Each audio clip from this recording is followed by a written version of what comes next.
Hello guys, welcome to my new blog. देखिए guys, कितना मस्त मौसम है और इस मौसम में हम लोग पास्ता बना रहे हैं।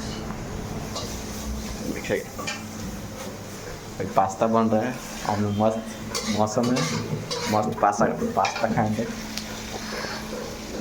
देखिए कौन बना रहा है। और आप सबको खाना है तो हमारे घर आ जाइए पास्ता खाने। मस्त मस्त पास्ता बना के खिलाएंगे आप सबको।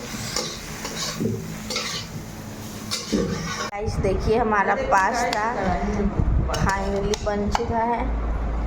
आप सब कमेंट ज़रूर करिए कि हमारा पास्ता कैसा लगा। ऐसे तो आप सबको देख के टेस्ट का पता चल ही रहा होगा कि कितना यम्मी है। फाइनली गैस बन गया, अपने हम लोग खाने जा रहे हैं। अब तब तक के लिए बाय बाय, मिलते हैं नेक्स्ट वीडियो में। आप सब वीडियो में बने कर रहिए, लाइक करिए, कमेंट करिए और सब्सक्राइब करिए।